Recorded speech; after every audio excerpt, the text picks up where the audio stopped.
Right, this is episode 49 of OverSight.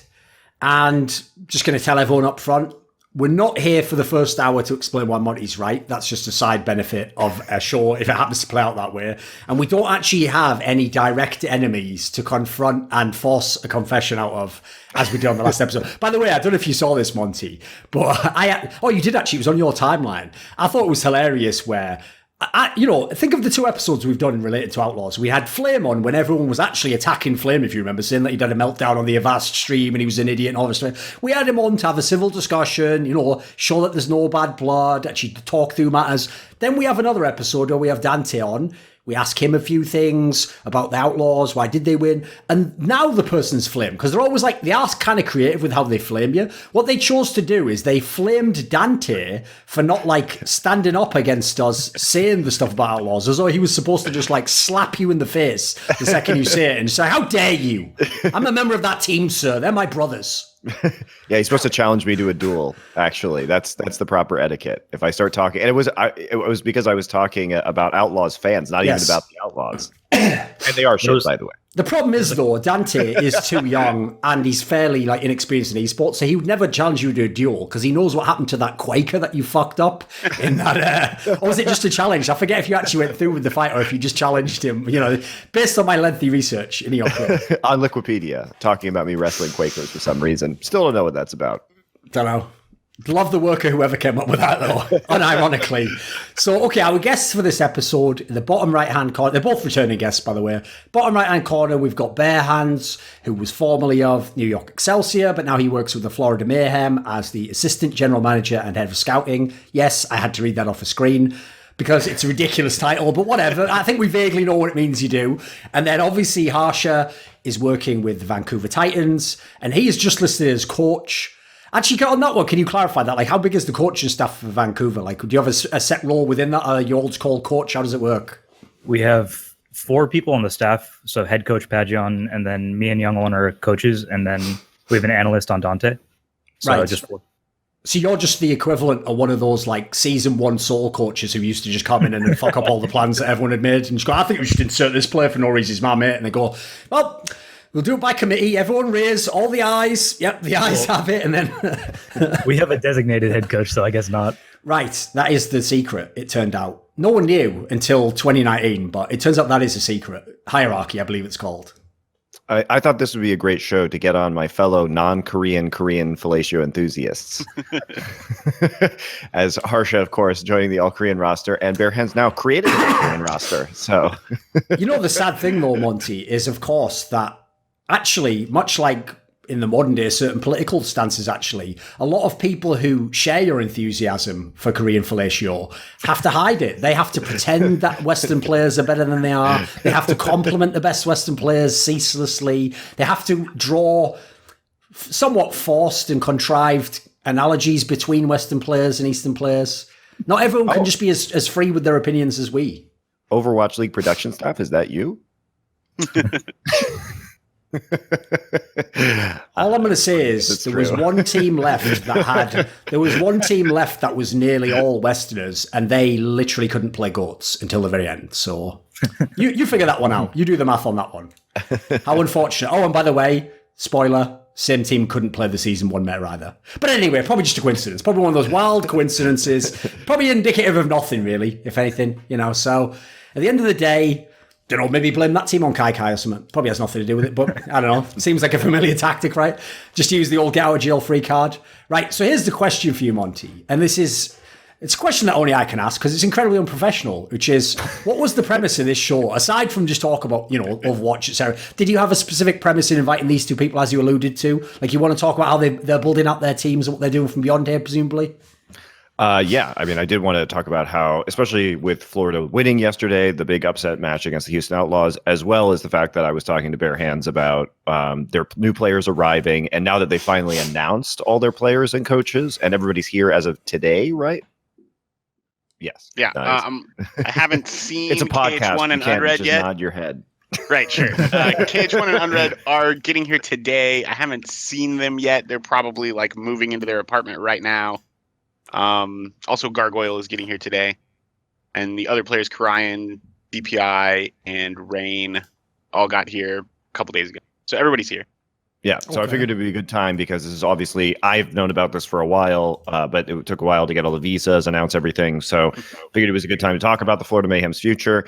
And then coincidentally, the Vancouver Titans suffered their first regular season defeat. I actually asked Harsha before that happened, but figured it would be interesting to talk about the Titans because we haven't sort of checked in on them in a while, especially, he was still nice enough to come on after they lost, which I don't really think is that big of a deal because they're still firmly in first place and I don't really see it as an issue. So, but it is interesting to talk about, how they were upset by the Valiant and sort of the strength of the league right now. So that was the logic behind it. Okay. Right, Bearhands, if we start then with the Mayhem, this is a team where, if everyone remembers, in Season 1, it was basically all Swedish/Nordic. They had a couple of Finns in there. And then eventually, obviously, towards the end, they got Sire player. But coming into Season 2, obviously, it was the rehaul. It was nearly all Koreans and just Tavik at that point in time. Now we see you're adding more Koreans to the team. Was this actually something where, when you came on board, obviously in Season 1, working with NYXL, did you come into the Mayhem with the concept that, this is going to be a Korean team, we're going to bring in Korean players, this is the way forward? I mean, not necessarily. I think my view of competitive Overwatch is kind of that Korea is just the most dominant region. And the team, when I joined, was already highly Korean. I had nothing to do with the roster that was put together to start to. But that roster was already mostly Korean. So pretty quickly I was like, these are some potential red flags I see. And I think the biggest of those was the team's ability to communicate with each other. And early on, I just told everybody that I felt like we would have a lot better communication if we were all speaking one language. So I guess in a certain sense, there were ways that I pushed towards moving to a fully Korean roster early on. But I think it just took a little bit of time for that to sort of get traction as I was new with the org and to kind of give the roster that they built for Season 2 a chance to do something, right? Sure. So you're saying basically, just to clarify the timeline for people who don't know, that you came in after a lot of the decisions were made in regards to the roster for this season. Right. That's completely accurate. I think BQB and Swan and all of those players were those deals were done before I joined the team. Okay.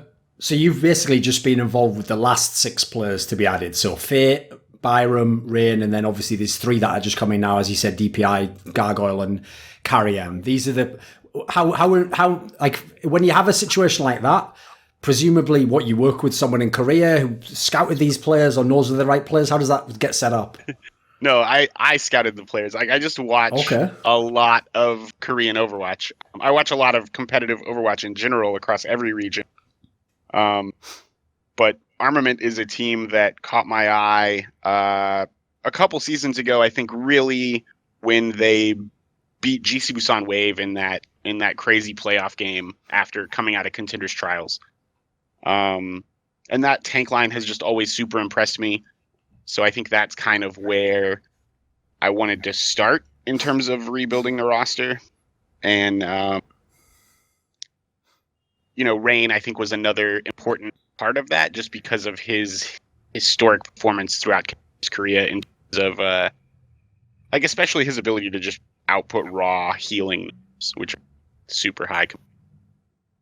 Your mic's cutting a little bit there, man. Yeah, I think it might be it's not picking up enough when you go quieter. Okay. I think. Yeah, that sounds fine. Is that better? All right. Yeah, that's better. I think so. Okay. So going forwards, though, can you give us some outline? When you add these players, okay, so one reason to add players is, as you said, communication, have everyone on the same page, same language. Was there any thought at least that you can reveal to us in terms of what you needed in terms of players for the team, what types of players you wanted to add, or what you needed to round out in terms of roles or something? Yeah, I mean, I think the tank line was kind of the place that I wanted to start. And Armament's tank line has been super impressive for a long time. Especially in Goats, I see that we're now kind of getting away from Goats a little bit, but, I think that a lot of those skills will transfer over into a new meta. Okay. Well, I think what's interesting, and I think Sideshow has talked about this before, but I agree. I'm pretty sure it was Sideshow. I could be misattributing this, but I think it's interesting to think about goats as sort of a stepping stone, even in non-goats metas for professional Overwatch, because I feel like players, by playing goats, got a much deeper understanding of teamwork and cooldown management and everything that we would normally associate with MOBAs, considering that most players are coming from an FPS background.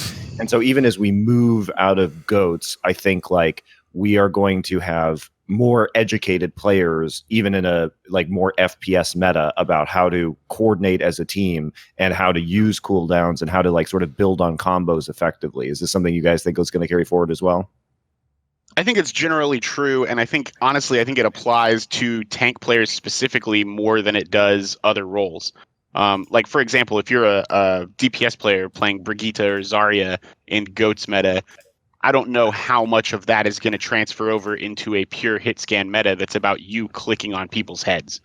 But if you're a Reinhardt player, that's very focused on communicating bubble timings with your Zarya and things like that are highly teamwork and cooldown management based, then I think a lot of those skills will help you in a different meta.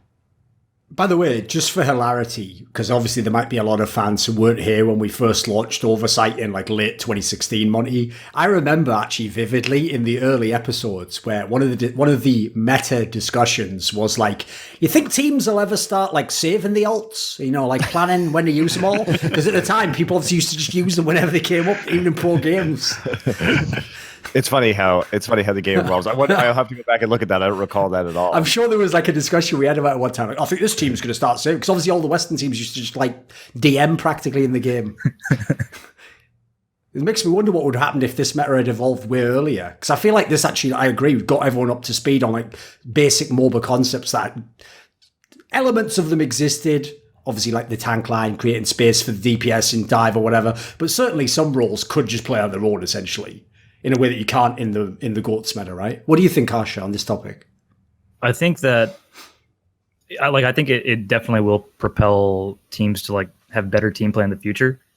Not so, like Bearhands said with like the tank players, but I actually think DPS and supports are important as well, because when in this meta, everybody on the team has like different windows of when they have power to kind of make plays.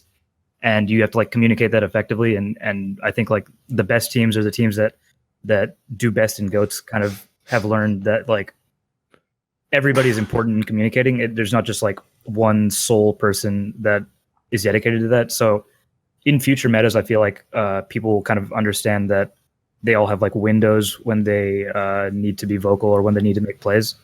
And so like I feel like GOATS probably has helped teams understand that better. Is there like a sentiment within your team of people already thinking of what will happen if GOATS is no longer the case, or we get the 2-2-2 lock, etc.? Because here's the thing, yes, teams like NYXL, Shock are also very good GOATS teams, but they obviously have already shown in terms of players that they probably would be very good dive teams, for example, if that was the meta, even though it probably is not what it will be next. Of Vancouver Titans, because you came into the league when it was GOATS, people, I'm sure, think your lineup's good, but I wonder how you will fare in a different meta. So is there any kind of sentiment within the team or thoughts going around about that? We kind of already feel like GOATS has lost power. It feels like this stage, really only like Shock has made it work well. Like even we've been running a lot of the Sombra Goats. So I guess our GOATS hasn't been that poor on stage, but like we've chosen to go with a lot of Sombra Goats. So we kind of feel like it's already lost a bit of power. And honestly, like if the meta keeps trending the way it is, like Diva's lost power, McCree's gotten better. It feels like GOATS is kind of already on the way out, regardless of whether a 2-2-2 lock happens or not. Like I still feel like it'll be usable, but not necessarily the best strategy. All right, then, without making this like the beginning of the last episode, then, Monty, obviously we had the discussion on that show where we were kind of setting up a simple dichotomy of a world where GOATS is the dominant meta and no one's figured out how to halt it, or you do the 2-2-2 lock and you can get rid of it tomorrow. If there's a world in which we're already navigating away from it anyway, is there any chance that stops 2-2-2 coming in, if indeed it hypothetically is planned to? Do you think it should? Does it suggest there's more room than people realised? It's possible, and I think this leads into a really interesting conversation about like the necessity of patches in games in general. Because I think that I was doing on the Cloud9 show, the Nines, the other week. I was doing an interview with Mango from Smash.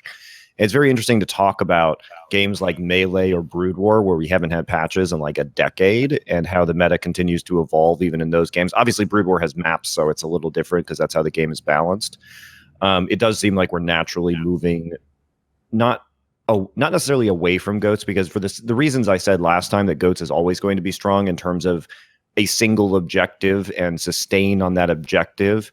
We're always going to see some level of goats, whether it's Sombra Goats or other kinds of goats. So I actually do think the lock is probably still necessary. I also think it goes back to the conversation we had on the last show of it's not just about the professional scene. I think fundamentally 2-2 lock is better for the casual experience of the game. And why I say that is because I think at its core, when I have a great game of Overwatch, it is by far the most fun that I have when I've ever really played a competitive team-based game. In that when you get a great team and 6 people are actually communicating and working well together, the game is just incredibly fun. But the problem with that is that when I get into a game and 5 people want to play DPS, it's not very fun because people are squabbling or people are forced onto off roles. And so I think for the health of the general game and people's ability to have fun playing it, I think 2-2-2 lock is very important because that way people can play the game they want to play it without having to fight with each other at the start of the game about who is going to play what, and then getting angry at each other because people are forced to off roll and they're not good at that role and they don't even want to play it, right? And they're bad at it, so then they get yelled at. And it's just like this cycle of feeling terrible while playing the game that is just really, I think, unhealthy for it. Whereas, and the other thing too is I think that many people watch esports to get better at the game. I think if you asked the casual fan, the number one reason why they watch esports is because they feel like they can improve their own gameplay by watching it. It was the main thing I noticed that Riot was using as marketing for that ProView thing they launched, was the idea that, you would watch it as a fan from solo queue and you'd get some tips from whatever your favorite top laner as to how he lanes. Like that was like the number one thing they pushed on that, which suggests that they probably did like focus groups, market research. That basically told them exactly what you just said. Yeah, I mean, I think it's just generally true no matter what esport you're in, right? I don't really think makes sense if you think about it, right? Because I know with other certain sports where people tend to play and watch simultaneously, a good example would be like golf, for example. Obviously, golf, I mean, admittedly, it's a different bracket of disposable income, but that's a sport where people absolutely will pay for anything they think will get them even slightly better. Like when they get the guy to train them, get the better club, all the rest of it. Like I think it's got a parallel to esports in that sense, because the kind of people who's the hardcore fans, I do think on some level they think they can take what they watch into the game. It's not just like mindless entertainment on TV. I mean, you say on some level they think that. Like, I think they absolutely can do that. Like, I think the same thing is true in sports, right? Like, if you're a 10-year-old kid watching LeBron James play basketball, you're going to pick things up from watching him play basketball, right? Sure. Yeah, and I think that regardless of what's happening in the meta right now, and we could say, well, it's naturally fluctuating. I don't think it's going to fluctuate enough away from goats personally. And also, I just think so. There's a few problems. If you do enforce a role lock, then you have to rebalance many of the heroes in the game, because I mean I've talked about this in my video about the potential 2-2-2 role lock. Like while Brigitte is very strong when you can run more than 2 supports, Brigitte's healing is probably actually insufficient if you're just having 2 supports. So you probably actually have to buff Brigitte, which might sound really weird, but I think there's a lot of rebalancing that has to happen. So if the game in the casual sense is role locked and not role locked at the professional level, then there's basically, it couldn't possibly be balanced, right? I don't know if buff Brigitte is the right way to go down that road. it's just an example, okay? Like, let's say rework Brigitte. Sure, whatever you want. Because I just can't see her having like the knockback and the stun and increased AoE healing. Like, it seems a little over the top. All right, so I'm not going to debate. I don't want to debate the finer points of like what balance looks like in 2-2-2. The point is, you have to be rebalanced. I agree. There's several heroes that I think that would affect. So So you can't really have the two things separate. And also, I just think like if you're going to do it in the sense like for the average person, like if you are going to implement it in the game for the average person, then you also need to have the pro scene be reflective of that experience in order to continue viewership for the league, because many people are watching because they want to learn how to play better. So it has to be somewhat, the same meta, basically. Okay. What's your take, Bearhands, as someone, obviously, who, again, the reason I'm interested to ask people who actually work like behind the scenes in teams is you guys are supposed to have one eye on the future, building your team for that, because obviously... Well, he also used to literally work at Blizzard for a number of years, so... Well, we'll forgive him that part, but anyway, so in terms of this angle, like, are you in favour of doing a role lock? Do you think it will help actually the pro side? Obviously, Monty's brought up, like, for spectators, it's good, all these aspects. Do you think as someone within a team, are you in favour of it, do you think? I mean, I don't know. I'm kind of split on it because I think everything that Monty's saying is true, but I also think that like you're just reducing the total number of permutations that are possible in hero compositions, right? And like honestly, like I said the same thing about one hero limit super early on in Overwatch when you could play a team of 6 Winstons. And obviously like that was the right way to go for Overwatch was one hero limit. So like I think it's probably the best case scenario that this is the right way to go for Overwatch. It's just hard for me to look at it from like a purely like math sort of logical point of view and be like, you're asking us to increase diversity. Like that's really what this is about, right? Is you want more hero comps that are actually being played. And in order to get there, you are mathematically reducing the total number of possible combinations that you can have. So, like logically, it doesn't seem to get there for me. But in terms of the decisions that have been made in the past and the effect that they've had on Overwatch, they've been similarly illogical, in my opinion, but have had a positive effect. So Sure. I suspect, I assume if I could get someone honest enough, they'd just admit it outright. The real reason why they want to do the role lock like that is because then if there ever was just one comp that was just OP as fuck, you would just specifically tweak one particular balanced hero to either make another one viable or make that less powerful. Whereas obviously the problem with Goats is like, if you even try to do one variable like that, they'll probably just make a different variant of Goats that plays with another champion, as we've just seen with Sombra, obviously. I think this also super relates to what you guys were talking about a minute ago in terms of like a patch being solved or like a meta being solved and a game like Brood War not patching in years and still like I still think that like within the Goats meta, like despite the fact that there have been some sort of minor patch changes throughout its history, I still wouldn't call like this meta solved, right? Like I don't think Goats is necessarily like the end all be all solution. I think it's a solution that coaches found early on and then a lot of other coaches adopted because of it is a very strong comp. Like I'm not saying that it's not. I'm just it's not necessarily the only strong comp, right? Why was Sombra Goats so late to the table in terms of people realizing how good it was? I think it's just kind of the same thing, especially within Overwatch League. And once Overwatch League goes throughout the world and all the 20 teams hire all of their coaching staff, like it doesn't leave a ton of space in terms of tier 2 and tier 3 coaches that have any amount of experience working out compositions and strategies in new patches. So once all of those coaches are in Overwatch League and their time is 100% focused on the day in, day out grind of Overwatch, like the people that are left trying to solve this meta or find a new comp that isn't Goats, like there's just not very many people in the world that are working on solving that problem, right? So like you put that together with the fact that it is a difficult problem to solve that requires a lot of time and grinding and experimentation. And the result is that there's just not a ton of innovation in terms of strategy and composition diversity. I feel like people also probably underestimated Sombra Goats a lot just because the teams that were playing it were relatively easy to deal with. And that's like Houston. Honestly, like Shanghai's a good team, but for like top teams, I think they were relatively easy to beat.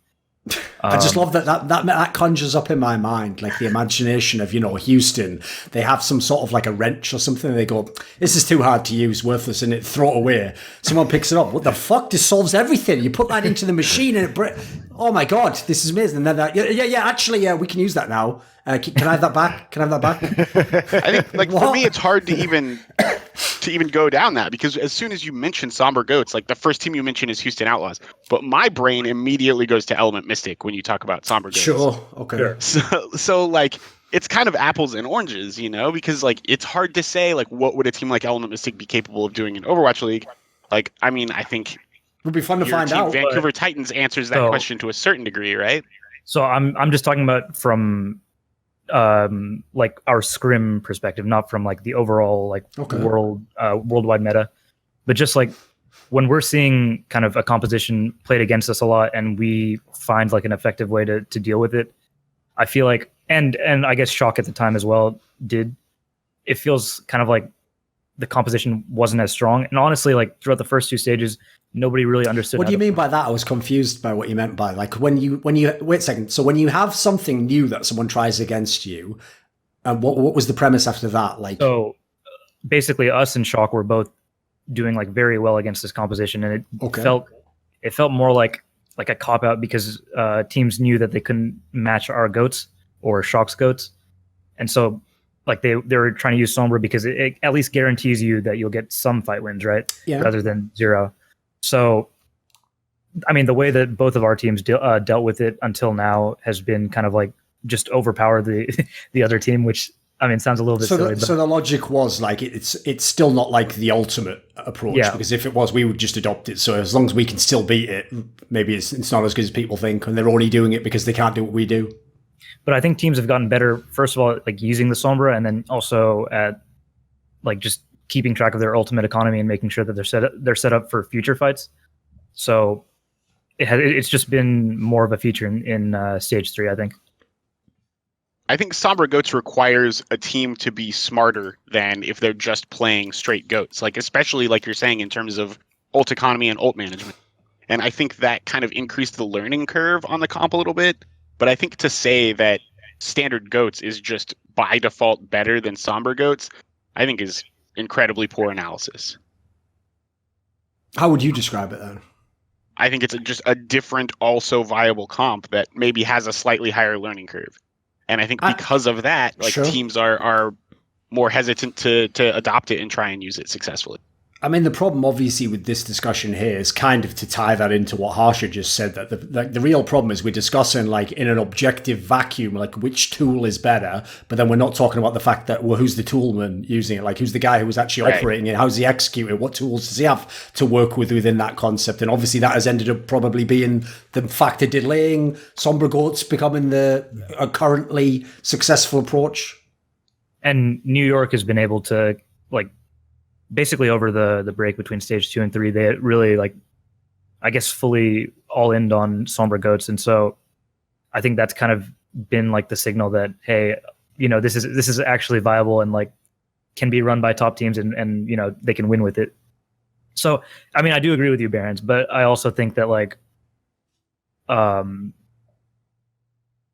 basically you're saying that you should explore kind of every like, I think he doesn't like the idea generally that you've solved the meta, because let's face it, like, no one actually had with goats. Like, everyone just thought they had, and it's everyone thinking that they had, and then the best teams being the best at doing it, that made everyone think it was solved. Whereas actually the whole time is like, the joke would be is if we could go back in time a month and a half now, we could kill half these teams if we just whispered the right thing in someone's ear. I don't even know if it's that coaches think that they've solved the meta, right? They're just like, goats is what works. We don't really have time to go out and explore all of this different shit because, we've got 2 Overwatch League matches this week. So I think it's more of a function of just the grind and not having the luxury of time to sort of explore that stuff during the season. And I think so. Like, I think naturally it kind of falls onto tier 2 coaches, and I think that's why historically you've seen a lot more compositional creativity, let's say, in sort of the tier 2, tier 3 scene. This is similar to a point that Monty, I think, made a few times on OverSight, where, like, there are a lot of points in stage 1 specifically where, like, you could very easily just run like a bunker composition with Junkrat, Widow, or whatever, and probably, like, if you played ideally, you'd beat a Goats comp. But it had like a higher margin of error, and you could just get snowballed by the Goats comp as well. So like, sure, yeah, it was just kind of like something that people ran because they knew it would always work, and it had like I'd say like a higher skill floor. Like yes. You didn't necessarily like.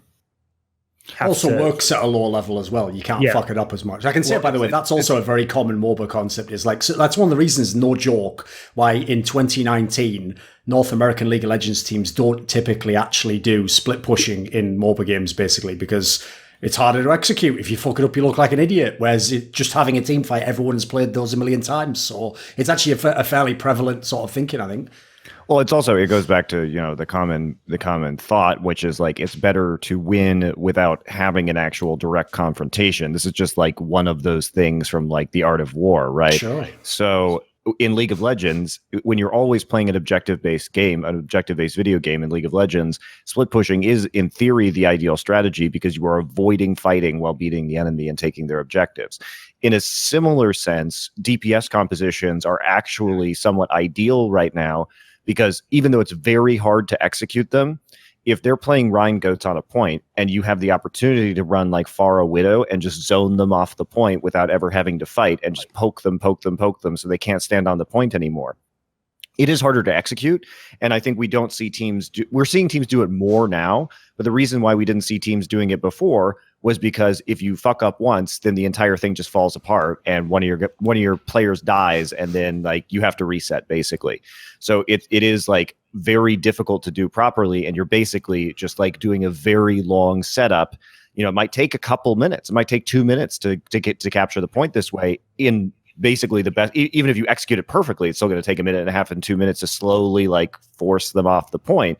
But sure, it is a way to win without actually fighting a lot of the time, or fighting in a way that is going to be detrimental to you, because you control the rules of the engagement. The rules of the engagement are you literally can't hit me because I'm too far away. So I'm just going to keep poking you until I get one dude on my wrecking ball's on the point, and you have to engage into all of my long range damage. So it's just hard, like you're saying, it's just harder to execute that perfectly, which is why teams don't do it. And it's also harder to snowball with that too, to be fair. Yeah. Like you're not going to get the same ult charge that you can take from one point on assault into a second point on assault as easily. Right, this might sound like a bit of an abstract point, but I wanted to ask both of you, since obviously, first of all, you're both in teams that have Koreans, and in past teams you've been in, they've been more of a mix overall. What would you say to this?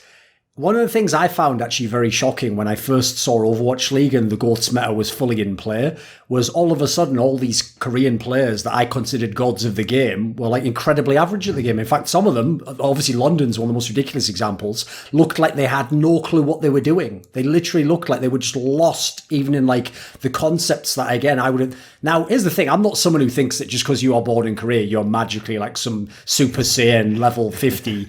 But that's about 49 levels past where Harsha is right now. He's like working on level 1 still. So no, but the thing is that like my premise would have been, if they're more diligent at practice, they'll get more hours in, they'll see more variants, or ideally they tend to have a systems-based approach there, as opposed to, I think generally I would say Westerners tend to think more holistically and just look at the whole game, etc. Like there's factors that I would have thought would give them natural edge. So if you'd have actually told me that they're going to go to something akin to how MOBA plays out and team fight concepts and these, I would have expected all the Koreans would be ahead of the game. Do you have any theories or anything you can spitball as an idea as to why it was a really mixed bag actually as to which Korean teams were up on it and which were terrible? For London specifically, I feel like they peaked in metas where like basically Gesture and Prophet were able to do kind of what they wanted. And I think Prophet especially had like a lot of I'd say freedom to kind of do what he wanted on, like, let's say during the playoffs last year, they were on double sniper and it was constantly just Birdring and Prophet flanking and like picking apart the enemy team. Whereas this meta, I mean, I guess Goats in stage 1 was so teamwork dependent that it just felt like a very different game from what London was like classically good at. So I think that's kind of why they came in so much weaker, and then it took a long time to kind of, like work with their coaching staff and probably like try out a bunch of because a lot of their players swapped heroes, right? Sure. So they just needed kind of a lot of time to get up to speed, I think, just because it's not necessarily what they were ever best at. I mostly agree. Yeah, I think if you're a guy that sits around for 8 or 10 hours a day playing Osu and Widow headshots only, which is something that I've seen from a lot of Korean players, like that stuff's not going to help you play Brigitte. You know?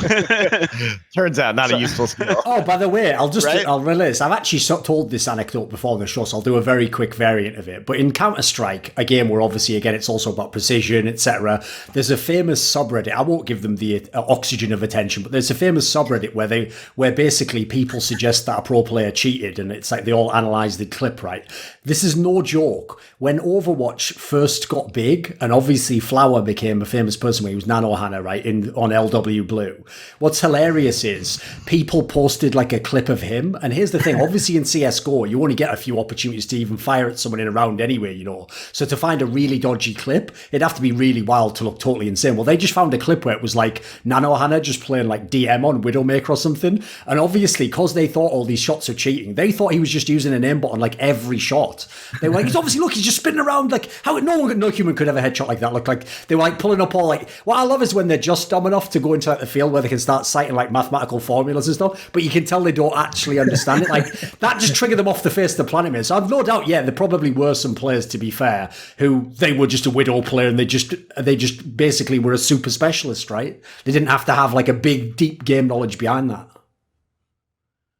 Yeah, I also do think, to be fair as well, it probably ties into that earlier point about Harsha, about how you look at your own team and your success in scrims. Like, I'll fully admit, I was probably one of those people who did buy into, like, Wizard Young's just a fucking genius, isn't he? Look at the way he's built this team around Jonak. Like, nobody else can do what he's doing, the way, like, he plays him defensive. And then it was like, when it went to a meta where that isn't as good, it's like, oh, no, actually, they're just doing that anyway. Like, they were going to do that no matter what. Like, actually, that's called having Jonak on your team. Like, my mistake, I actually literally had the cart before the horse on that one. I'll admit that one fully. As will some people who probably worked in upper management at the Washington Justice. But enough about that. Enough about that, right? I hope at this point Wizard Young just tithes like 10% of his massive salary to Jonak. Like, listen, mate, you got me this job, buddy. Cheers. Love you still. Just pulls up in like a new Beamer. Yeah, exactly. So, okay. What about then? Go on then. Let's talk about the fall of the Titans. Obviously, it's not really a fall. It was one loss. And to be fair, you are a pretty good team. If the one time you ever lose, you can still come on a talk show like, well, you know what? I'm such a nice guy. The one time we ever lost, I guess I'll still come on. So go on then, explain to us, Harsha, what happened? Come on. The funniest part of yesterday, though, was that after we lost, I think Valiant, they might have been told by production to do this, but they like rushed the stage and had like a giant like team picture at the front of the stage, like they won stage playoffs or something like that. But yeah, what I love about that is, have you ever heard that classic quote? It's a quote that's like a coaching quote in American sports, where what you say is, if you have like a young team, for example, you make the playoffs for the first time and you win the first round, the saying that you say to your players is, act like you're supposed to be here, you know, act like you belong here. Don't go crazy in the first round like we won the championship. So why they tell them to do that, I don't know, because it makes them just look like clown shoes, doesn't it? Like they're just going mental over like one win, like, oh, we won a game, we did it. It's not like the miracle on ice, is it, for fuck's sake? Like,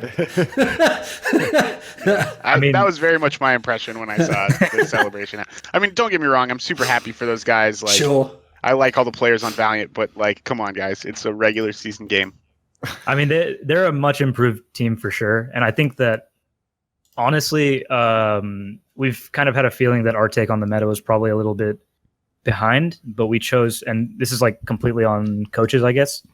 We chose to postpone kind of like changing anything until actually after the Valiant match. And nobody could beat you anyway, so yeah.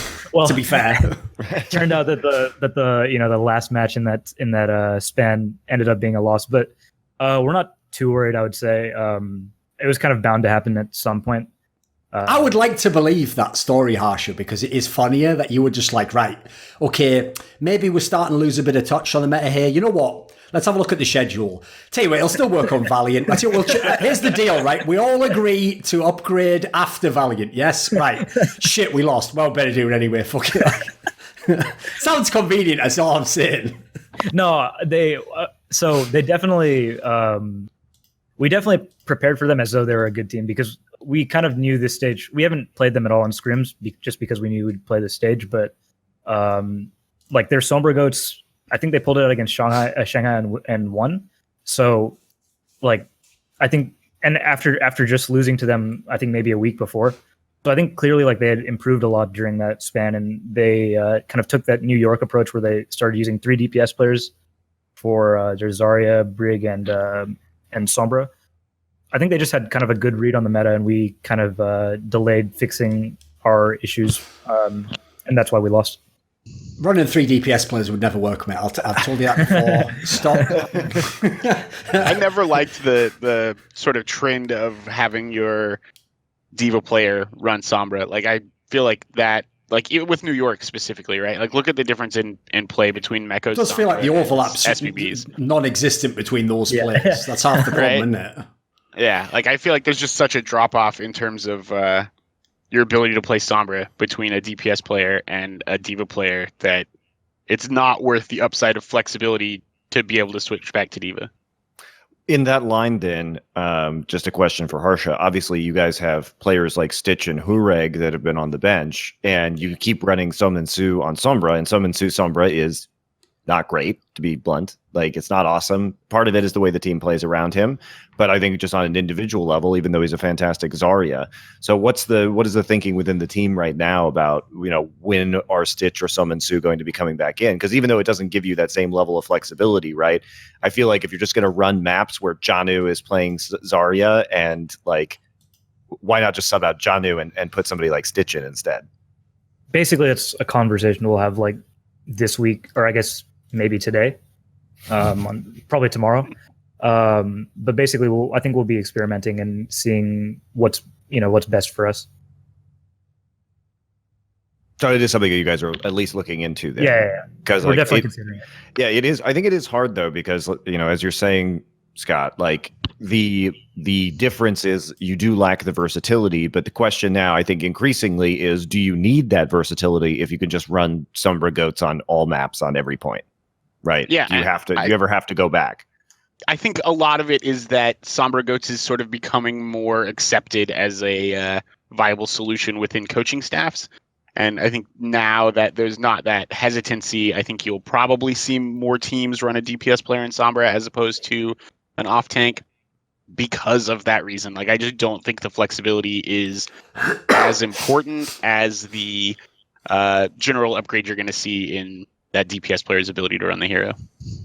I mean, I feel like sometimes when we're on the show or I'm talking to people in the Overwatch League, I feel like I'm going crazy because everybody's like, "Wow, Sombra's ult, best ult in the game." I'm like, "Yeah, this is the best ult in the game." And they're like, I'm like, well, why don't you just play Sombra then? Because like she's so good, and you can just cycle all your other ults against EMP, and like you always have a way to win a team fight, right?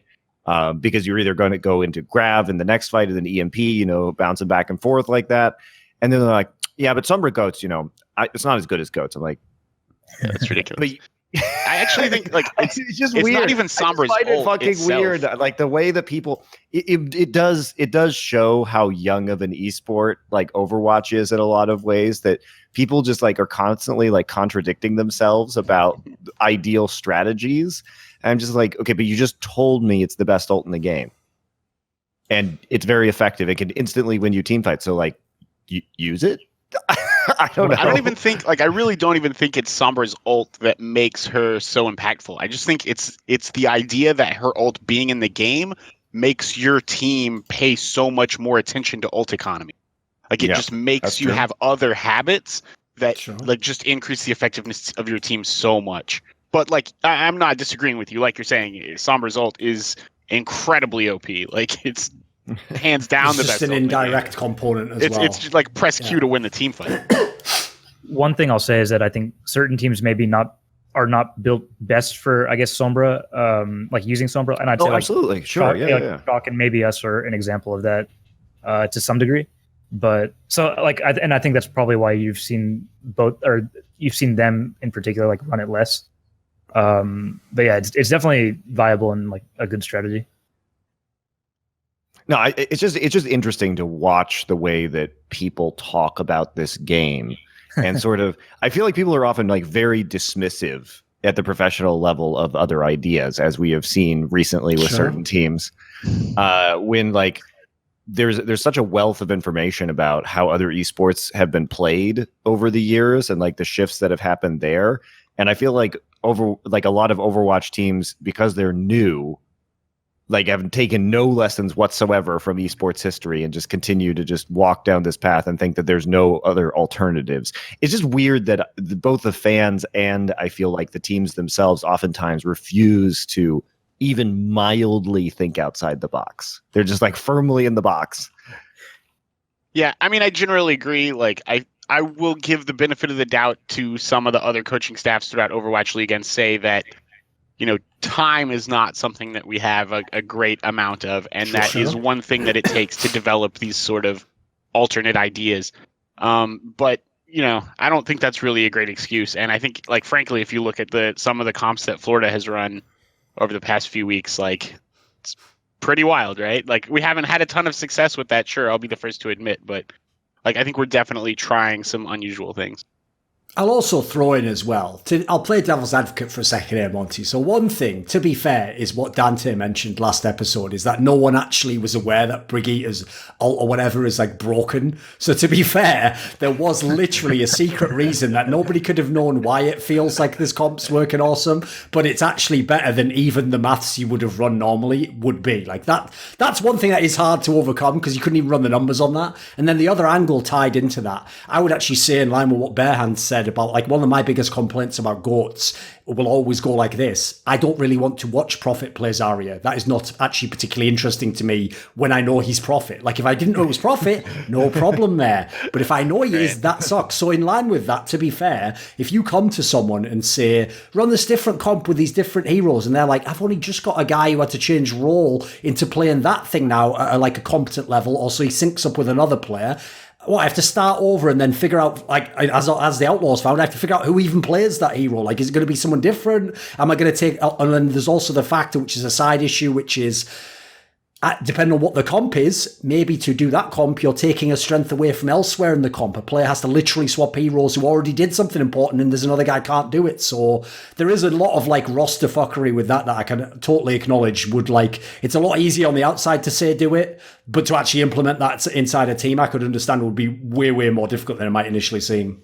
Isn't it weird, though, that at the professional level, it took so long to discover this bug with Brigitte? And I'll put it out there that maybe some of the teams knew about this and just weren't making that information public because it's not in their best interest to do so, especially if you're very good at Goats. Like, you don't want this to go away. So it's possible that other people knew. But at some level, many of these teams have numerous analysts working for them. And at least I know in other scenes like League of Legends, there are a bunch of people who are like crunching numbers and testing things. And like, honestly, teams, how the fuck did you not discover this? Like, shouldn't teams with like a lot of analysts be literally in the game testing things? I'll give you an example. I can't understand how nobody knew about this. Come on. You have to assume that teams knew about this. Oh, sure. Someone knew. At least someone knew and was just going like, bug? I'm not familiar with that bug. Keep doing it all the time until they find out. And then, they probably had some like 2 layers of abstraction so they could do plausible deniability. Well, I think I heard something about that from an analyst, but I don't particularly remember the bug. Don't ever tell me about that. This conversation never happened. Like, because I will say, by the way, in line with what Monty's saying, in a game like League of Legends, it's not even that the teams have to do it. There are so many people horny to climb the ladder that anything busted, some of those guys go to the nth degree. Like people like, you know him, Monty, a guy called Shikares. He is infamous for just finding whatever champion of the few that he likes to play has like a new build path that you can do that no one's tried yet that ends up being like super busted, because he's really the guy that when the patch notes comes out, he's like he actually gets like a perverse joy out of reading the patch notes and figuring out why, like, -5 health, but if I was to apply an attack speed multiplier on the scaling, like, fucking hell, like the point is, no normal player is going to do that, but people like that will go absolutely nuts. And the problem is, though, when they do it, obviously it gets patched within a week. If they find something super broken, the problem is they benefit from it in the short term, but it gets very quickly patched out the game. So yeah, it does seem like an Overwatch is being a bit slower on some of those aspects. Do you think is there just some sort of a disconnect in terms of how solo queues played in comparison? I don't know. It's really weird to me that this was not discovered sooner publicly, at least. Like I said, I imagine because of I know that many of the teams have analysts that they probably are doing some of this stuff. Not every team does, by the way, which is still mind blowing to me. But it's weird that nobody is out there like actively testing stuff publicly. Like I just don't. Coming from they the are, game, right? Sure. This was discovered by someone that is out there actively testing That's stuff true. publicly. right? But it took a Eventually. long time, right? It's surprising that it took so long. Yeah. Sure. This is like if the angle finally came out from like another shot of the Kennedy assassination. It's like, oh, actually was that guy over there who did it right? Okay. But it's like, it is like 60 years too late though. So like, you know, to be fair. That's right. And to be fair, already killed Kennedy. So there's another thing I would already do. I would go back in time and I would already be trying to work with like knowing what we know now. I would go 100% like the NYXL, other teams. I would hire like 9 coaches just to try and deprive the other teams of as many competent coaches as possible. Like that's another way you can use your money, guys. Listen, the roster limit's 12, but there's no limit how many coaches you can have, right? Yeah, I kind of. That's what Soul Dynasty did last year, to be fair, and it didn't work because they all just fought with each other and then they couldn't do anything. Well, their problem is they sometimes literally it backfires. Listen. I don't. Maybe in their country they don't have that famous adage like too many cooks. Like they were just like, no, brilliant, more cooks who have the best food in the world. Yeah, it's brilliant. Maybe that doesn't translate. Maybe it gets lost. I don't know. Oh man. So we should talk about some of the teams. Probably we should talk with a favorite of ours, which is the Dallas Fuel, which is suddenly. Taking a giant nosedive into irrelevancy, especially with their stage 4 schedule, which it contains such teams as let's go for it. So their remaining schedule for the Fuel is they play NYXL next week, which should cap their delightful 1 and 6 stage. And then we're also going to look at next stage. Their schedule is, let's see here. They play London first. Then they play the Valiant, who are obviously looking very good right now. Then they play the Gladiators. Then they play the Shock. Then they play the Spark. And they finish their season with the Charge and the Atlanta Reign. And at this point, we may be looking at back-to-back 1 and 6 stages for the Dallas Fuel. So what are your guys' takes on the Fuel right now with Trill? Obviously, Unko was out seemingly because he had some sort of temporary medical issue, and they put Harry Hook in. So we won't. Obviously, that was out of their control. OG is tweeting about needing to take a break. Like, what's going on here? Like, what's your take? I mean, I was like, yeah, go ahead. Go on. Oh, I was just going to say, it just feels like they're burned out. Like already. I'll just say this. Right, just from following Taimu on Twitter, I've noticed the last few weeks, right? Like, I'll give you an example of a tweet. This tweet came out, I think 2 days ago. It was on June 22nd. It said, I was probably never meant for team games since I space out very easily and have a hard time picking up on what my teammates say to me in the game. Like, when people are just tweeting shit like that out to the void, it's like, that's a literal cry for help, guys. That is a letter scrawled on a piece of like leaf, curled up, put into a beer bottle and thrown into the ocean, and he's just hoping civilization comes and rescues him immediately. Like, that's not even like private information. It's just out there. So if that's what's getting out there, past the filters, I don't even know what's going on inside the team house. Just a question. Like, I don't understand because I love the Fuel ownership. I think their management is good. Like Tasmo, I feel bad for Tasmo sometimes because he doesn't deserve this. Like, why is it all of the Fuel players who are constantly just like spewing drama into the void? And it doesn't matter who it is. What is it? Who's next? Is it XQC who's just out there, right? Rascal having a meltdown. Effect. Like, why is it always the Dallas Fuel players? I really feel bad for the org because I don't feel they really try their best to take care of them. They've got a really awesome like living situation and practice facility. They put so much money into making sure the players are doing well, and yet somehow there's always somebody who's like melting down publicly for the Fuel. I don't understand how this keeps happening. I mean, they also sort of make it a point to hire players that are, public facing and outspoken and that sort of thing. And, I think it's difficult to have one without the other. Sure. I will also say as well. I don't see Rascal having a meltdown now that he's on the Shock. That's fair. You know what I That's mean? super fair. Yeah. He is also on the shock though, so that's pretty good. The starting conditions a little bit better, I think. Also, there is the other factor as well. To be fair, almost every person's first piece of advice for Dallas after last year was like, look, just build the team around Effect. As long as he's there, you've got a great starting point, and then obviously like we haven't even got through the second season yet. It's like, well, that's gone already, so forget that plan. Just start over. Start over now. And starting now. I think the other issue is like the fuel continue to just rotate through main tanks. I don't understand what is going on with this roster and how many main tanks they have to hire and why Taimu has to play main tank and Coco and XQC and OG and like all of these people. And now they have Trill that they've called up. I mean, usually, you can say there's no fuel in the tank, but now we have to say there's no tank in the fuel. That was on a whiteboard somewhere. He was too smug the way he delivered it. Wasn't it? Like, that's the problem. The problem is, Monty. The problem is your actual presence is what ruined it there because you did it too well. It wasn't off the cuff enough. That was the problem. Like the way you paused to the last part. That was actually off the cuff. Okay, fair enough. I just had to deliver it in the corniest way possible. But anyway. I don't get like what's been going on with the Dallas Fuel and Tanks. And I think OG was pretty overrated for a lot of times this season. He never really clicked with the team.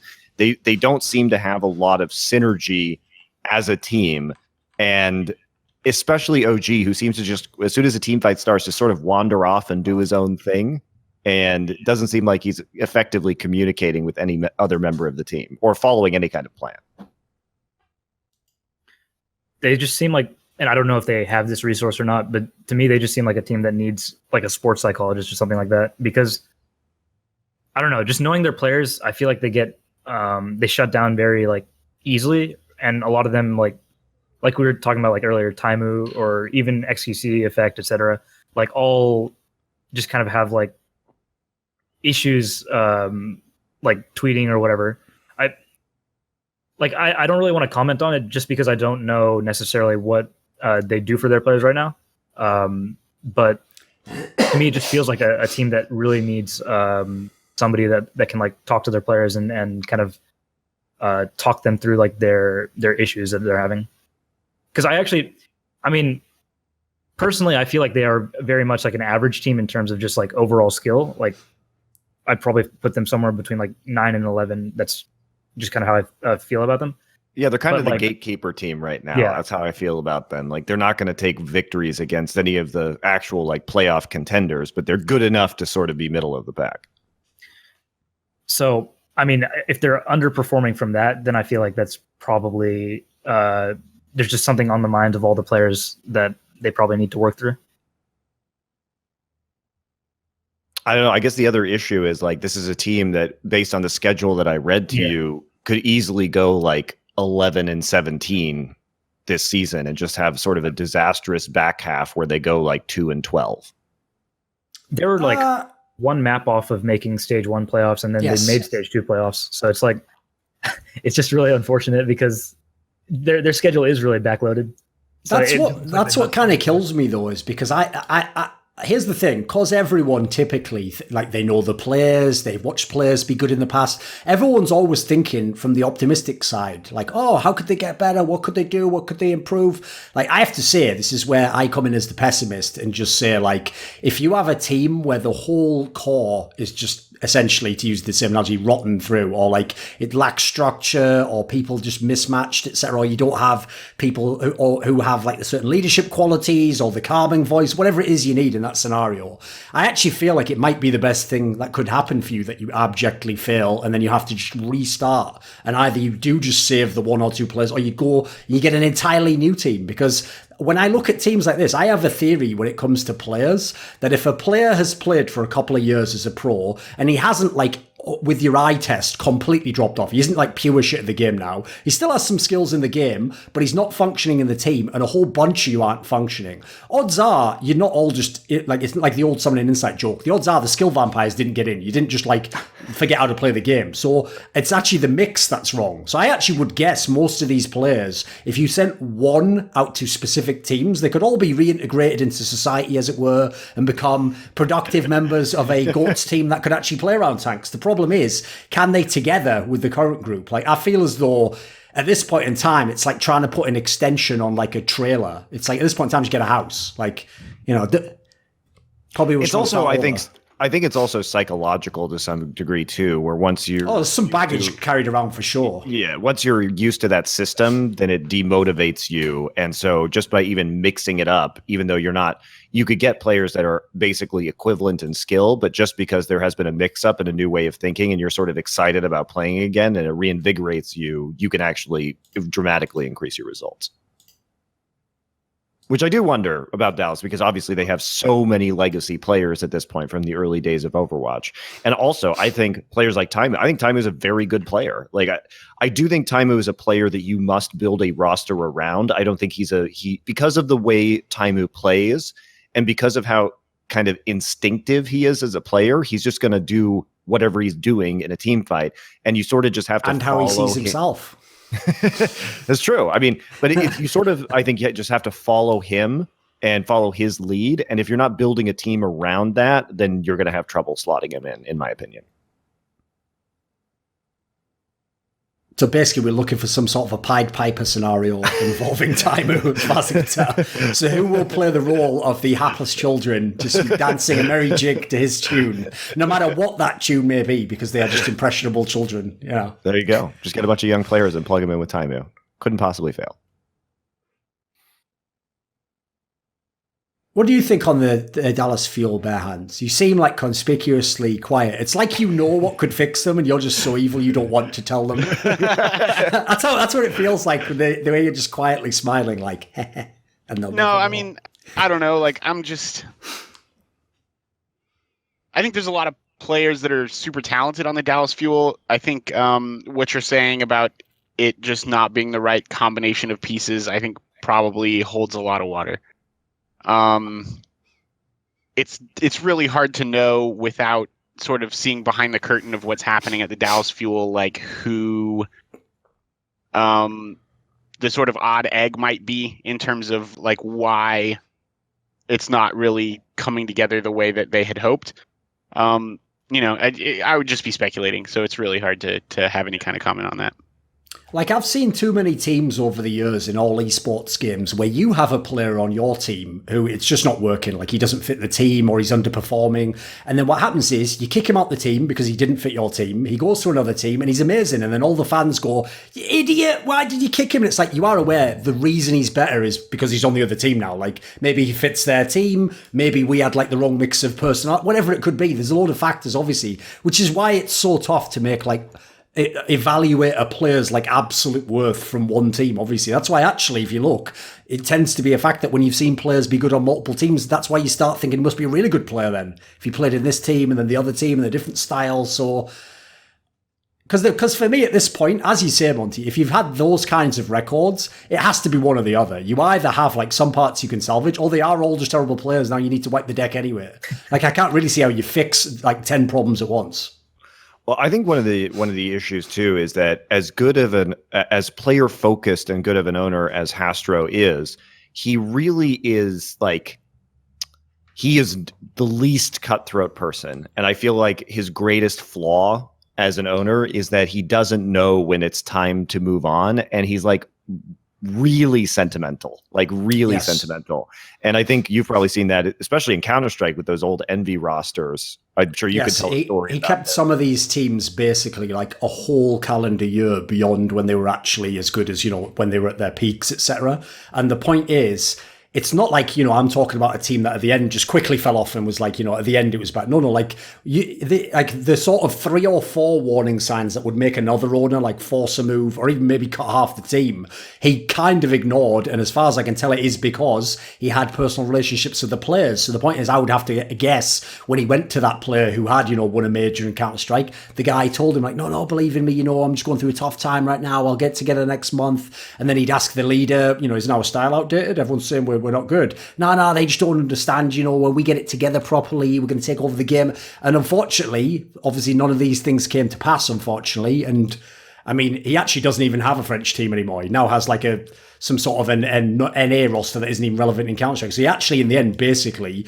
gradually let his whole legacy in CSGO just float down the river. Whereas certainly he would have had to make some bold gambles. He used to have one of the best teams to get back to the top. But the difference is it might have been possible if he'd have done it halfway through. He waited till the very end where everyone was ruined and then was like, may as well just shut this motherfucker down. It's like, well, that's certainly one way to do it, but...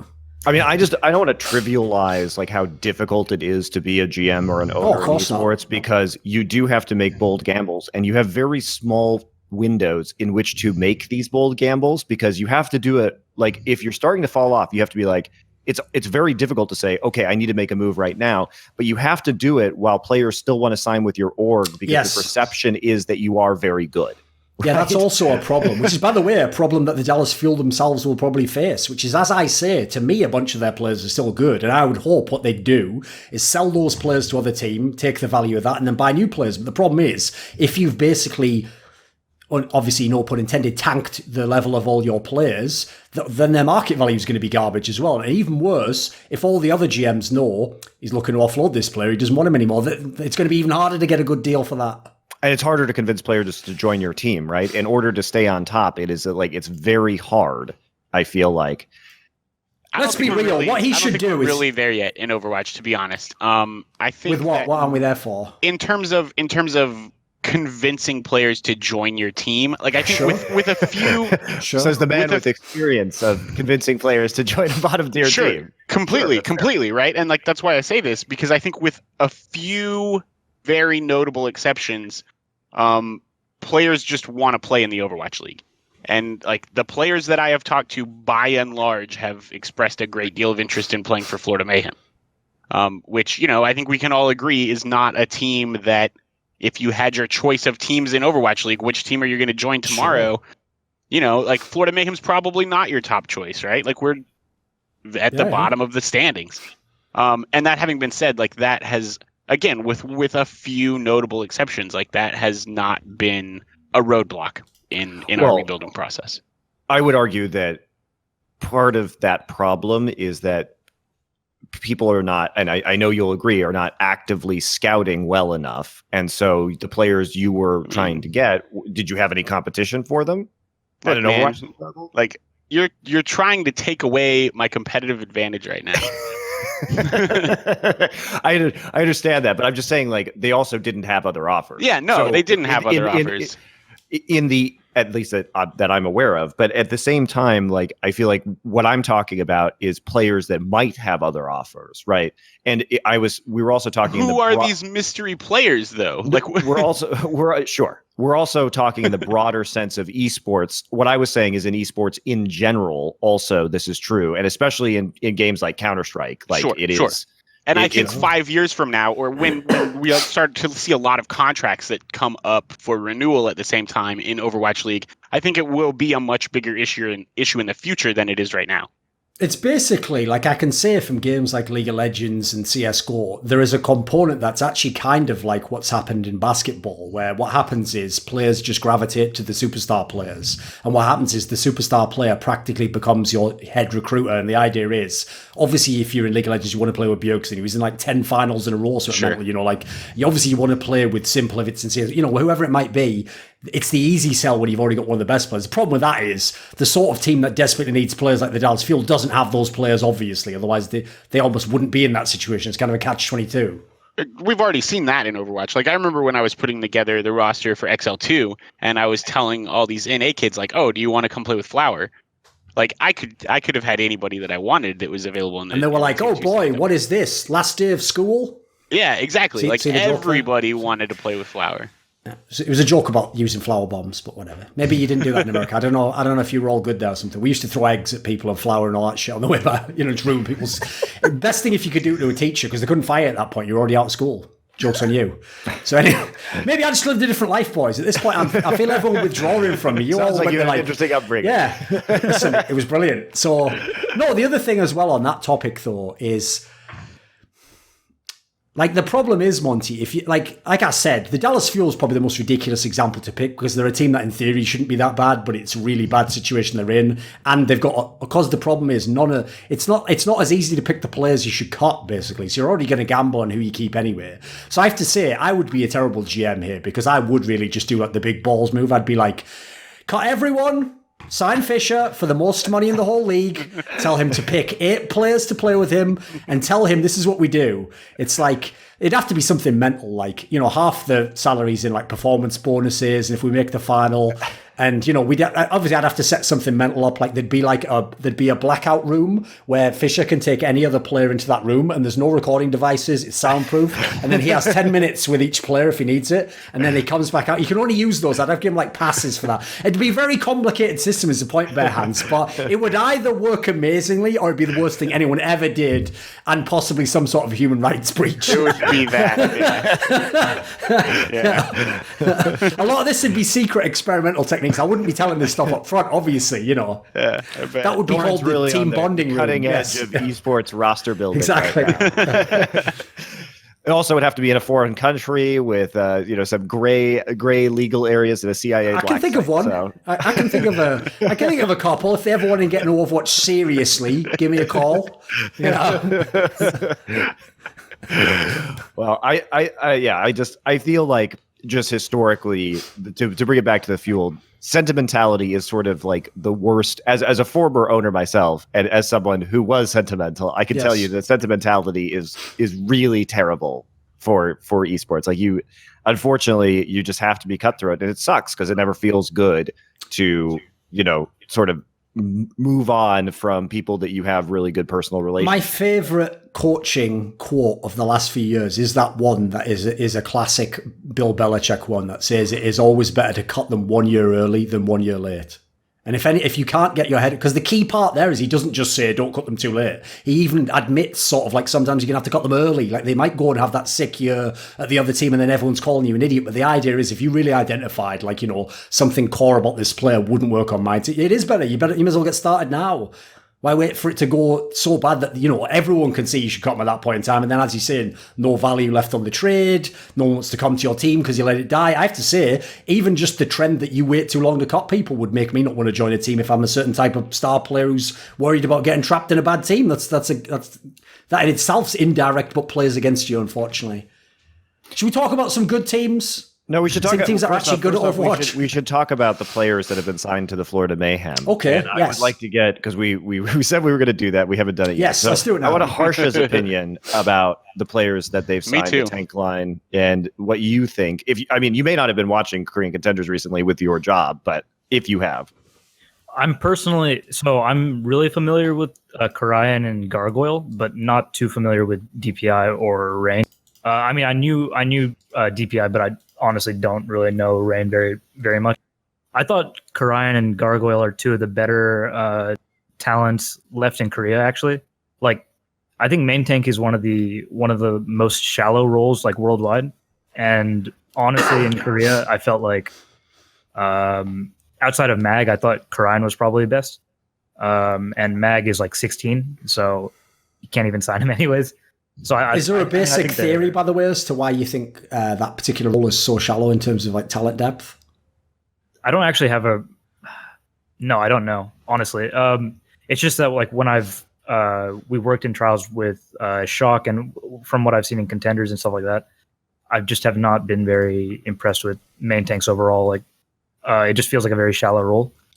And honestly, if you look at a lot of the good main tanks in the league outside of like right now Super, it looks like a lot of them are Korean, right? So, and when you look into Korea, you're only seeing really Karayan, Mag, maybe Kaiser, Takoyaki. Yeah. Pretty much it. Yeah, that's pretty much it. So, I think they're good pickups. Although I will say that and I know you picked them up before the Fate trade. I will say that it is maybe unfortunate that you have like two really good players in the same role. I'm not complaining. Sucks that problem, doesn't it? It really fucking sucks that, doesn't it? Yeah. I bet Dallas Fuel's like, yeah, fucking hell.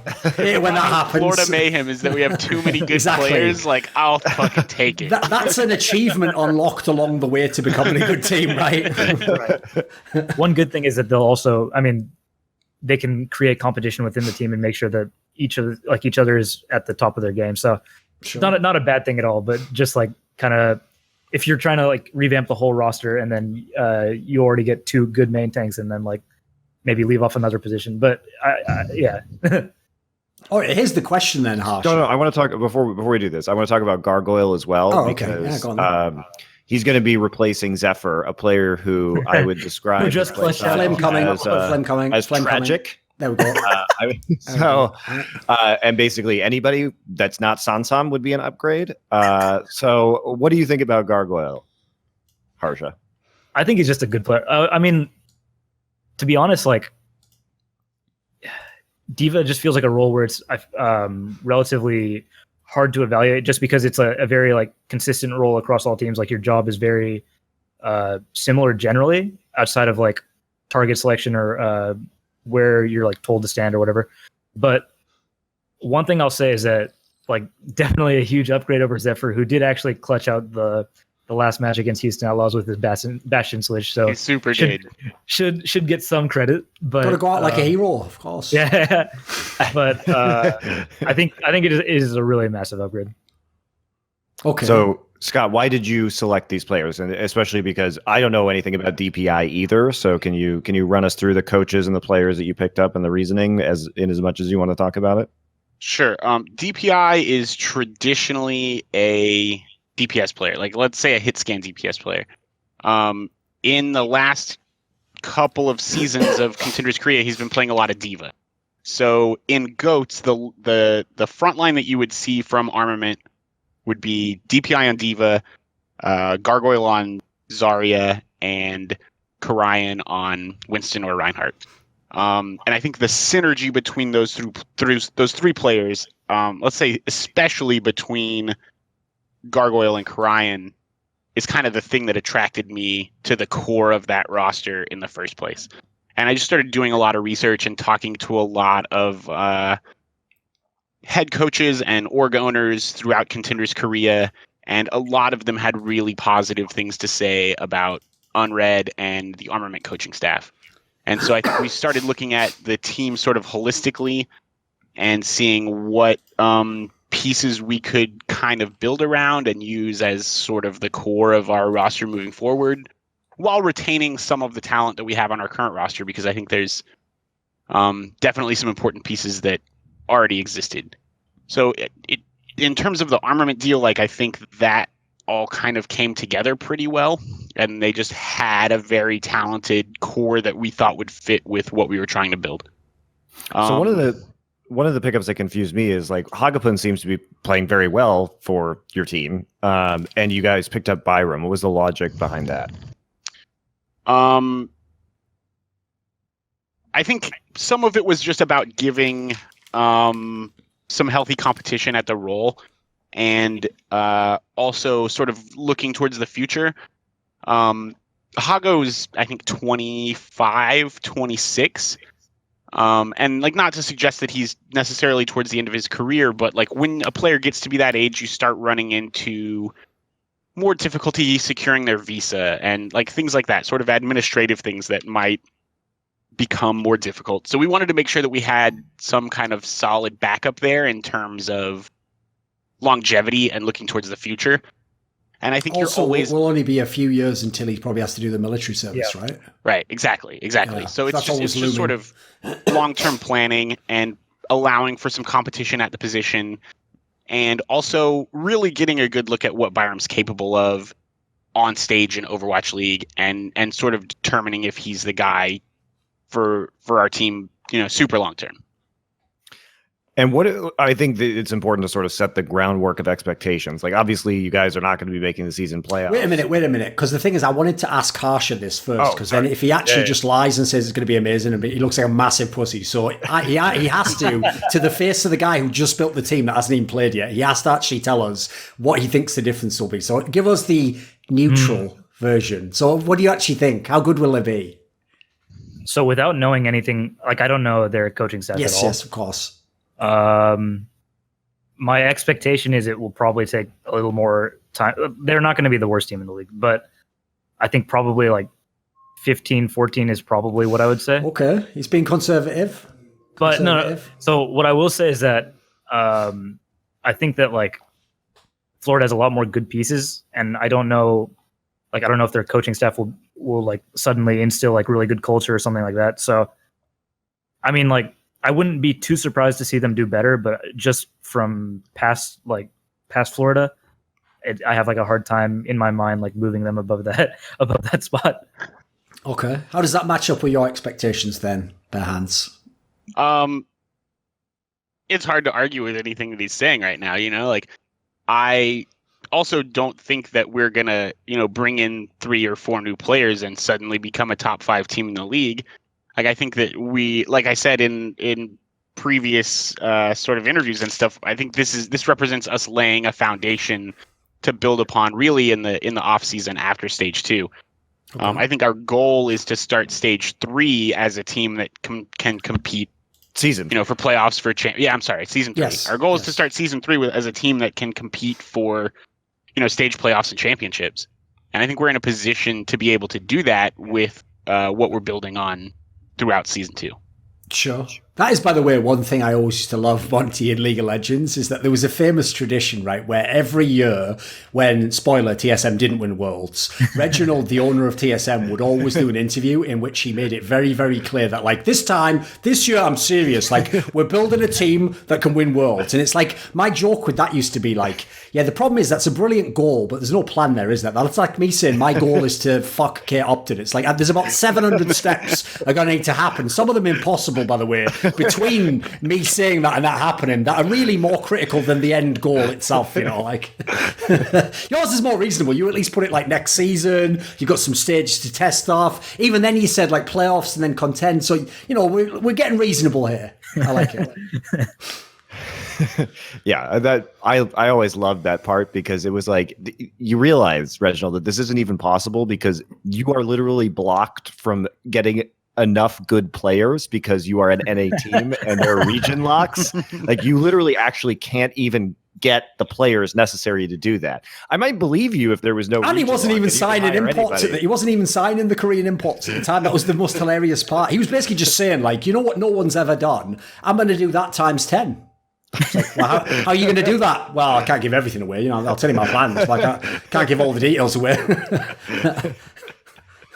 I just like to imagine that was his equivalent of like the hangover when you've really drunk too much tequila or whiskey or whatever, and you go, never again, bloody never drink again, until like 2 weeks later, that was the equivalent. Like he'd be back at Worlds like, shit, didn't really do any of that plan, did I? Oh well, fuck it, see what happens. Like, he must have eventually got that point again, and then the hangover would ever begin. Tell you what, didn't do right last year, guys. I'm just amazed that the fans kept believing him year after year after year. It's like, there is a famous saying though, like that saying, like it's here's the thing. Sadly, I can't remember which American like businessman said it. It was one of the classic ones though. It's the one where he says like you'll never go broke, or underestimating the stupidity of the American public or something. It was one of those like robber baron tycoon type motherfuckers who just ran game in like the earlier 20th century or something, But I always appreciated it because I do feel like there is an element of that. It's like what people don't know. I always think this as well, is the amount of organizations who aren't aware. It doesn't matter what actually happens in reality. It just matters how you perception manage. Like, if you get the right vlog from the right player and then you add in the right like element of like uncertainty to the story, maybe you have some other player say, I didn't know if that was true. Like, you can create the right Reddit fucking cauldron of, I mean, it's just at that point rumor gumbo, but you can create one of those from which anything is possible. It is alchemy, Monty. Literally, he's changing people's mental perception of the world using lies. Except instead of turning their perception into, the golden perception, you're just turning it into shit.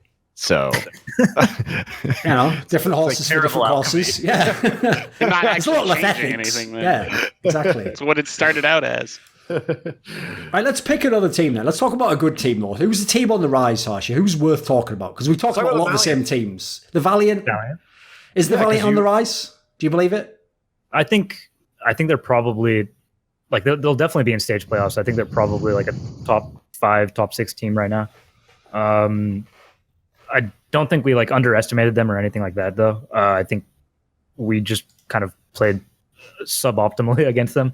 But they have a pretty good read on the meta, I feel like, and it seems like they like buffed their coaching staff like quite a bit. They added all like the Mayhem Academy guys. Actually, they added like half of Mayhem Academy, pretty much. So that's kind of funny. But do you see the sign that was like Los Angeles Mayhem Academy? No, I didn't. But That's pretty good.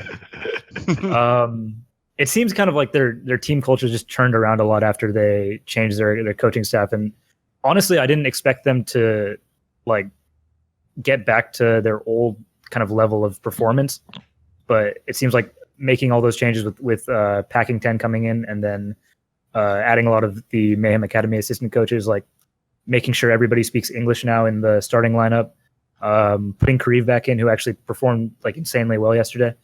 Like it seems just all of these things combined, they've like found their old form and are a pretty good team now.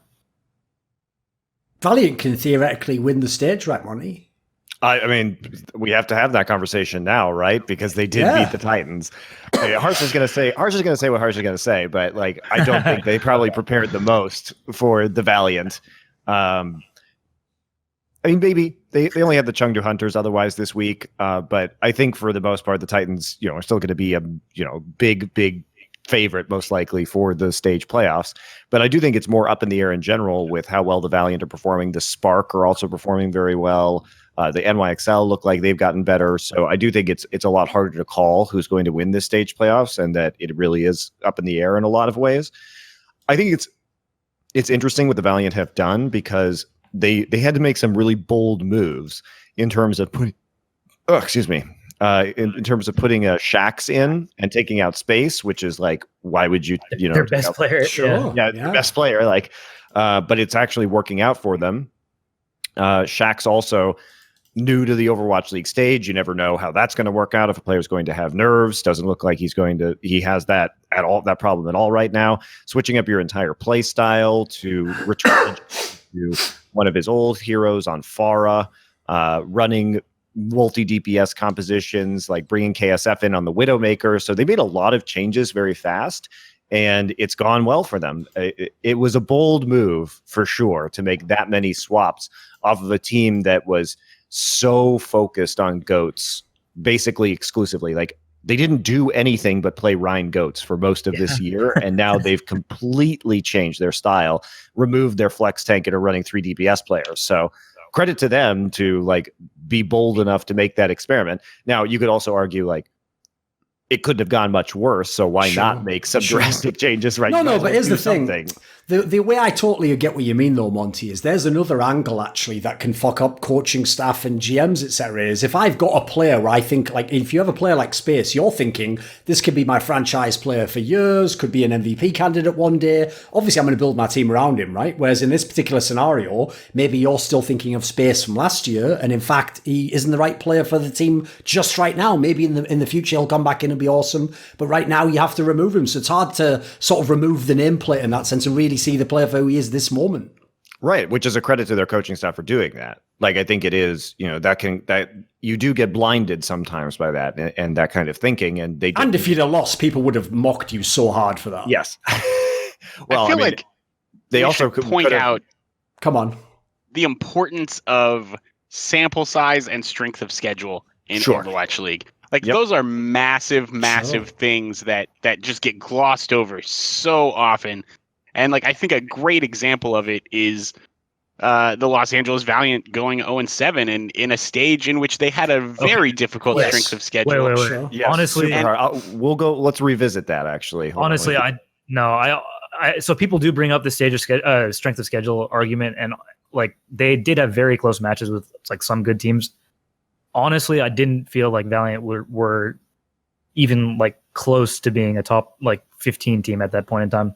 When because we scrimmed them quite a bit. I think it's kind of irrelevant. The point that I'm making though is the strength of schedule from one stage to the next and from one team to the next doesn't really allow for you to make comparisons like that in the middle of a season, and not just make comparisons from sort of an analytical or sort of we're on a podcast point of view, but I mean like make long lasting decisions about your team as a GM based on the results of one schedule or one stage, and you're comparing yourself to other teams who have played a much different stage than you. Like, I'm not going to say easier or difficult, but a much different stage than you. Yeah. And like, I just think that's super dangerous and short-sighted. Not to say that that's what Valiant has done here. No. I think Valiant has made some great moves.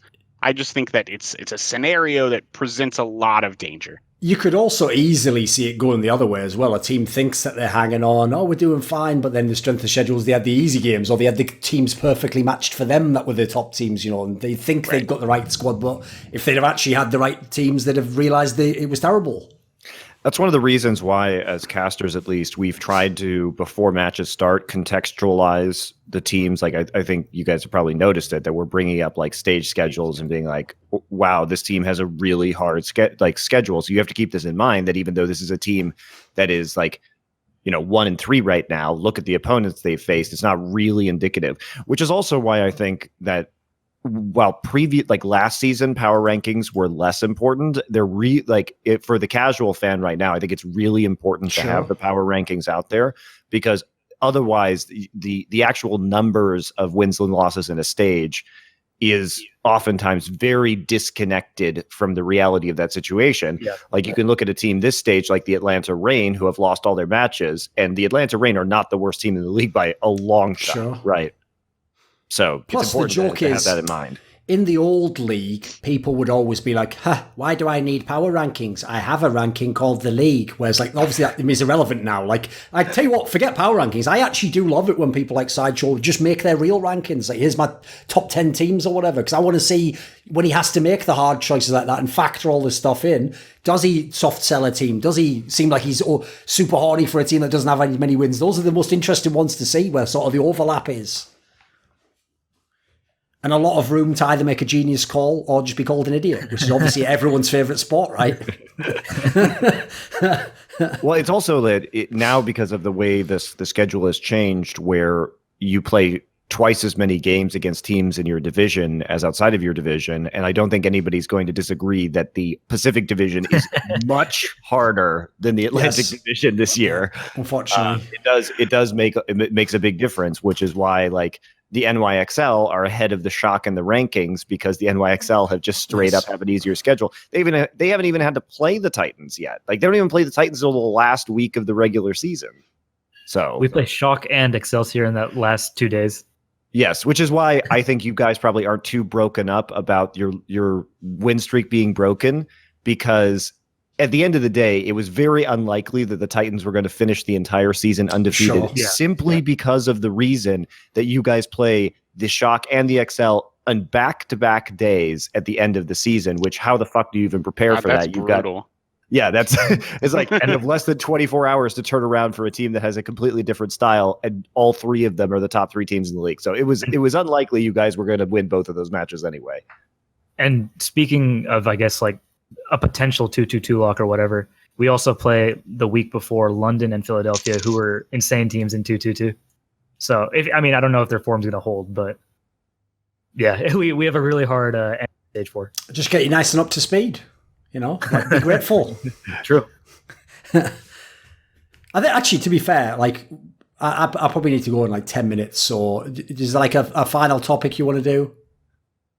Any teams you guys find interesting? You want to talk about the Spark a little bit? Is there one you want to throw in there? The Spark are another team that is definitely on the rise. And one of the factors that I think hasn't been talked about enough about the Spark is, I believe, let me just double check this. I believe since stage 1, the only teams the Spark have lost to are the Titans and the Shock. Yes, since stage 1, because we played them stage 1. Stage 2. Like, I wouldn't even call them a team that's on the rise at all. I would just call them a really good team that has been a little bit affected by strength of schedule and sample size. They were supposed to have some good players coming in. I mean, I remember everyone saying pretty much that a whole bunch of these players were They've good. got some really good players on their team, and I think on a longer timeline, I think that will be a little easier to witness. I mean, they're our next game, so like we've been paying attention to them quite a bit in this building, and I think that they are a super strong team. Like, I would not discount them at all. I think And they had the whole angle where they were working in Chinese players and Korean players. I could certainly see why it wouldn't necessarily work from day one. They were mixing up their roster too, because remember, they were playing No Smite at tank, so they hadn't really settled on the roster, and they were a little bit weak at, one of the stories that I think we should probably talk about more on the broadcast is they were a little bit weak at the Brigida position coming in, but Adora is playing out of his mind right now. Like, he has become an extremely good Brigida player. One of the best in the league, and that's helped them a lot. Also, I just think solidifying their roster as 6 and not trying to put in, the Brigida of the week or Revenge or No Smite has helped them a ton. I do think they're still weak in terms of their set plays. Like, their assault maps look pretty bad a lot of the time, but overall, I think I've said it before, but that's a minor thing that you have to fix. Like, you get a little bit better at assault, and all of a sudden they're like a championship contender. This is also a team I'd like to see in 2-2-2 lock. I think they're the 4th best team right now, but I think it is, and I say that even though we had such a close match against them, it does feel kind of like they are, like, I don't think they'll beat New York. I don't think they'll beat us. I don't think they'll beat Shock, but I do think they'll beat pretty much every team underneath. And the reason I say that is their style feels very much like New York's old style from stage 2, or even like Shock's kind of stage 1 style, where they take such long, like, drawn out fights, but they don't hit the gas pedal in like the crucial moment where, like, they're keeping even with like really good Goats teams, but then they don't actually finish up the fights. And so I don't know if they're going to make like adaptations during this stage, or if they're going to change their approach, just because a lot of teams are doing like the Sombra stuff now. But until they start, I guess, pulling the trigger, I feel like they're kind of locked into that role where they're a really good team, but they don't have the decisiveness necessary to be like the best. I mean, I think I think they're like 1 or 2 minor fixes away from being good. Like, really good is what I'm saying. And I agree with you that they're not quite there yet, but their components are coming together, and they could be like, there could just be a week where the switch flips, and then it's just, the switch is flipped forever for them at that point in time, right? Yeah. Once they overcome that barrier, it's not something they're probably going to regress to. And I mean, compared to stage 2, where they didn't even have a chance against us or Shock, like, they played us like super close this stage. And yeah, that was a very winnable match for them against you. Yeah, so they've definitely like improved significantly, and I think, I mean, they'll be scary if they continue to.